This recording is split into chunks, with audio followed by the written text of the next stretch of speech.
Hi everyone, कैसे हो? कैसी पढ़ाई चल रही है? कैसे फुल सिलेबस मॉक टेस्ट शुरू करे कि नहीं? मैंने आज CST 1 दिया था, इंटेंसिव वाला, मतलब आकाश का, फ्योनिक्स का। एंड हाँ, आप ठीक है।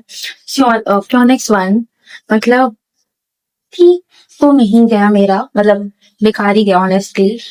जितना सोचा था इतना अच्छा जाना ही चाहिए टेस्ट, मतलब जैसे रीनीट का पास आ चुका है, 20 दिन बचे हैं लगभग, 20-22 दिन बाद रीनीट का पेपर है। बहुत ही पास है ना? तो उसके हिसाब से अच्छा तो नहीं है। एंड अगर मैं इसका टेस्ट का लेवल बोलूं तो मतलब ऐसा है कि मॉडरेट है, मतलब इजी तो नहीं है बिल्कुल भी मुझे, क्योंकि बहुत लेंथी लगा। बायो मतलब ठीक थी, मतलब ठीक तो नहीं थी। मुझे 50 मिनट लगे थे करने में बायो को। तो बायो मतलब क्या ही बोल सकते हैं, कैसी गई कैसी नहीं गई समझ जाओ, 50 मिनट लगे। बहुत डिफिकल्ट भी नहीं थी, पर कुछ क्वेश्चंस थे जो कि मतलब मुझे काफी लगे। तो कुछ क्वेश्चन जो मेरे ठीक हो गए थे, मतलब उनमें से भी थोड़ा टाइम लगा, ठीक हो गए, पर कुछ क्वेश्चंस तो गलत भी गए हैं। अब जैसे कि क्वेश्चन नंबर थे कुछ, जैसे कि क्वेश्चन नंबर 114, जैसे कि मतलब बहुत कुछ कुछ क्वेश्चन तो बहुत ही इजी थे, बट पता नहीं था कि कहाँ से, मतलब पता है पर स्टिल नहीं पता। 109 में मुझे लग रहा था जैसे बाइल जूस, बाइल डक्ट, मतलब उससे कॉमन डक्ट से आता है जो ड्यूटनम में, तो मुझे लग रहा था ये ठीक है, पर ये स्टेटमेंट गलत है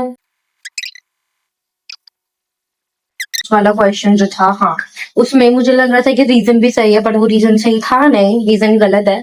ठीक है, मतलब बायो मॉडरेट थी, डिफिकल्ट मतलब जैसे कि इसमें कुछ क्वेश्चंस तो एकदम स्ट्रेट टू द पॉइंट थे, कुछ क्वेश्चन मीडियम और कुछ क्वेश्चन बहुत अच्छे भी लगे मुझे। जैसे लेंथ थी तो उसको वो बनाती हैं, कुछ क्वेश्चंस इजी देन डिफिकल्ट, और कुछ क्वेश्चन से मुझे ये पता चला कि मुझे आता है, बट मुझे वो चैप्टर्स के लिए रिवीजन की जरूरत है।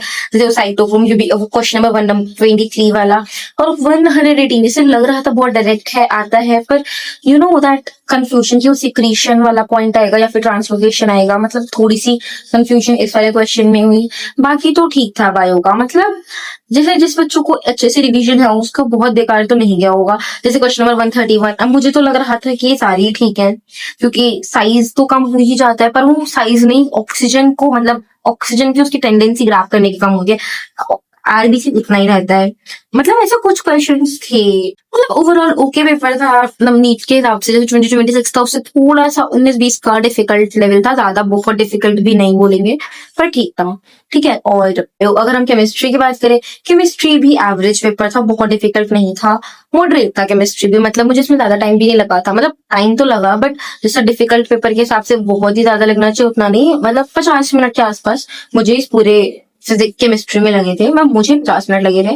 और उसमें कुछ क्वेश्चन तो थे जो मतलब, हाँ मतलब कि मुझे लग नहीं रहा था जो गलत होने चाहिए, पर जैसे वो गलत हो गए, पर कुछ क्वेश्चन फिजिकल के भी अच्छे क्वेश्चन डाल रखे थे, मतलब एवरेज थी केमिस्ट्री भी, बहुत ज्यादा टाइम कंज्यूम, मतलब जैसे नीट में थे कुछ क्वेश्चन तो एकदम ही डायरेक्ट इजी थे, कुछ क्वेश्चन मीडियम और कुछ क्वेश्चन हार्ड।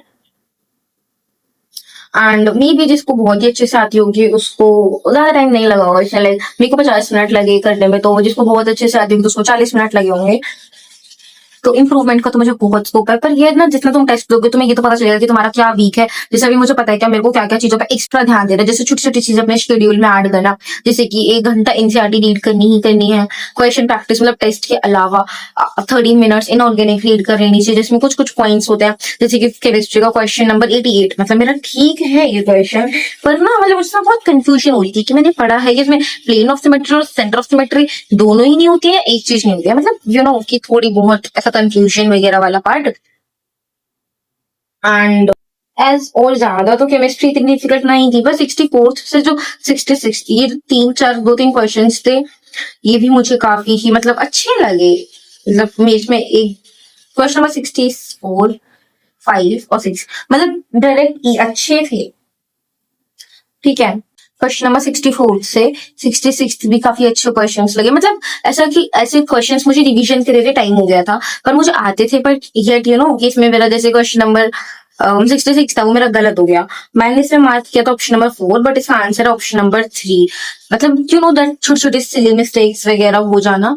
पर मतलब केमिस्ट्री मेरी ऑन एंड एवरेज ही गई, मतलब मेरे को इम्प्रूवमेंट की तो बहुत ही ज्यादा जरूरत है, मतलब बहुत ही ज्यादा वाली जरूरत है।